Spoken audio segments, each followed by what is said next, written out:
Trending news Odisha आपण मानक स्वागत जनाऊँगी। आज 25 अगस्त 2024 समस्त मुख्य खबर पर भिडियो को शेष पर्यंत देखंतु। एक नंबर बड़ खबर, आंतर्जातिक घर क्रिकेटरू अवसर। भारतीय क्रिकेटर गब्बर भाव परिचित बामहाती ओपनर शिखर धवन शनिवार समस्त प्रकार क्रिकेटरू अवसर घोषणा करिसेंती।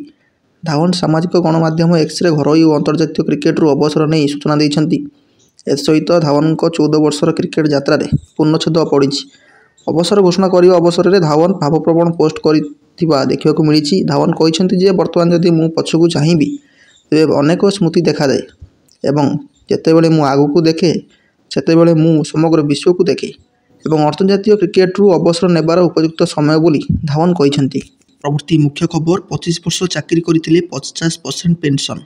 केंद्र सरकार पक्षर शनिवार एकीकृत पेंशन योजना संपर्कित घोषणा करा जायछि। प्रधानमंत्री नरेंद्र मोदी अध्यक्षतार अनुष्ठित कैबिनेट बैठक में यह निष्पत्ति निया जायछि। 2025 एप्रिल 1 रु यह नूतन पेंशन योजना कार्यकारी करा जिवो एवं यह द्वारा 23 लाख केंद्र सरकारी कर्मचारी उपकृत हेबे बोली रेल मंत्री अश्विनी वैष्णव सूचना दैछंती। तेबे केंद्र सरकार अधीन में कार्यरत कर्मचारी एनपीएस नूतन पेंशन योजना किंबा यूपीएस केंद्र पेंशन योजना मध्यरु जेकोसी गोटे को बाछिपारे बोली कहुଯାଇଛି। जो सरकारी कर्मचारी अति कम 25 वर्ष चाकरी करिथिबे तांको अवसर पूर्व 12 मासर हाराहारी मूल केंद्र सरकार पक्षर शनिवार एकीकृत दरमार 50% अर्थ पेंशन आकार में मिलिबो। अपर पक्षर सर्वनिम्न 10 वर्ष चाकरी करिथिबा कर्मचारी क्षेत्र में यह आनुपातिक हार में हिसाब करा जिवो। पेंशन उपभोक्ता मृत्यु घटिले से पाउथुवा शेष पेंशन अर्थर 60% तांको परिवार को फैमिली पेंशन बाबद में मिलिबो।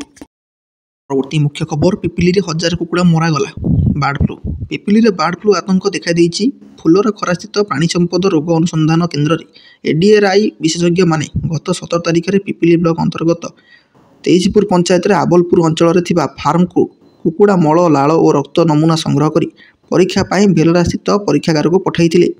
रिपोर्टरू यह बार्ड फ्लू बोली स्पष्ट होगा पर शनिवार ठारू अंचल में कुकुड़ा मरा आरंभ होइछि। परवर्ती मुख्य खबर, 27 जाए प्रबल वर्षा। उत्तर बंगोपसागर सृष्टि होता झड़ आसन 48 घंटा मध्य लघुचाप रूप नेब। यार प्रभाव में आसंता 27 तारिख पर्यंत विभिन्न स्थान में प्रबल वर्षा होगा नहीं भुवनेश्वर पाणीपाग विज्ञान केन्द्र पूर्वानुमान करिछि। एथिपाई 14 जिला को सतर्क सूचना जारी करा जायछि। आसंता काली मयूरभंज, केन्दुझर, अनुगुल, ढेंकानाल, कटक, जगतसिंहपुर, जाजपुर, केन्द्रापड़ारे 7 ରୁ 20 सेंटीमीटर पर्यंत वर्षा आशंका रही।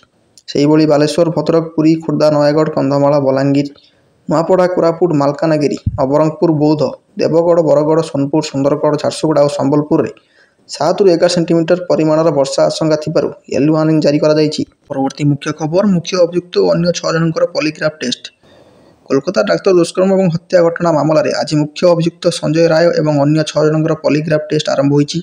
जेल में संजय राय पॉलीग्राफ टेस्ट करा जायथिबा बेले पूर्वतन प्रिंसिपाल संदीप घोष और 4 डाक्टर समेत मोट 6 जनकर कोलकाता स्थित सीबीआई ऑफिस पॉलीग्राफ टेस्ट करा जायछि। घोष आज सकाळे सल्टलेक स्थित थिबा सीबीआई ऑफिस रे लगातार 9ମ दिन रे जेरा पई हाजर देबा समय तांको पॉलीग्राफ टेस्ट पई निया जायथिला। परवर्ती मुख्य खबर, रहस्यमय कोठरी खोजिबो एएसआई।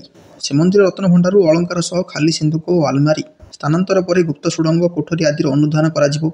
बहुत दिनरू भक्तों मन में सन्देह रही कि बाहर और भीतर रत्नभंडार बाद आउ एक भंडार घर अच्छी जो भंडारू कहीं जाइनांती एवं सेठारे बहु परिमाणर अलंकार गच्छित रही।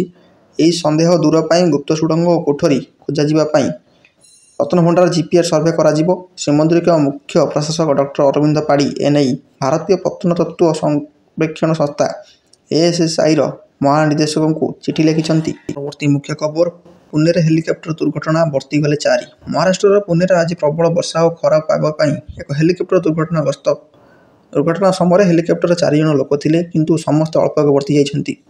एडब्ल्यूबी 139 हेलिकप्टर आज मुंबईर जुहुरू उड़ाण आरंभ कर हैदराबाद अभिमुखे यात्रा करुला। तेबे पुणेर पौड़ अंचल विमानटी दुर्घटना होई खसी पड़ता। परवर्ती मुख्य खबर, आदानी बांग्लादेश चिंता फसिछि 6711 कोटी। बांग्लादेश में देखा देइथिबा राजनैतिक संकट भारत को विभिन्न क्षेत्र में प्रभावित करथिबा बेले सेथिरु देशर द्वितीय बड़ धनी गौतम आदानी बाद पड़ी नांती। बांग्लादेश को नहीं चिंता पड़ी जाइछि। Adani group company Adani power Bangladesh को विद्युत जोगाण करुछि। से बाबद में कंपानी $800 नियुत 6711 कोटी टंका पाइबाकू अति शीघ्र देय देबाकू आदानी पक्षरु बांग्लादेशर अंतरण्य सरकार आलोचना जारी रही।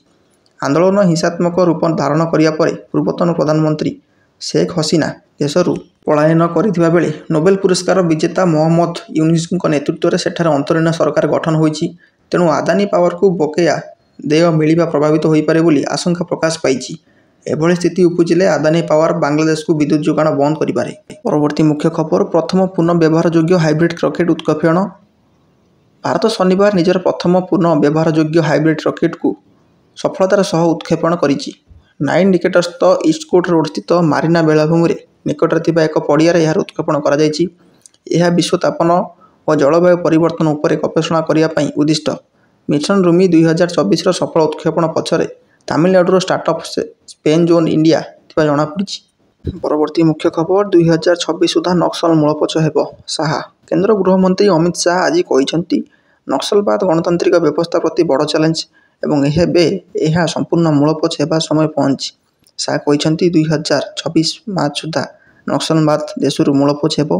शाह कहिसेंति नक्सलवाद विरोध में आम लड़ाई शेष पर्यायर पहुंचब एवं 2026 मार्च सुधा देश नक्सलवाद कबलर संपूर्ण मुक्त होइजिब बोली मु विश्वास करुछि। एहीपरि समस्त बड़ खबर जानी आगर रहिया पे चैनल टी को सब्सक्राइब करनियंतु।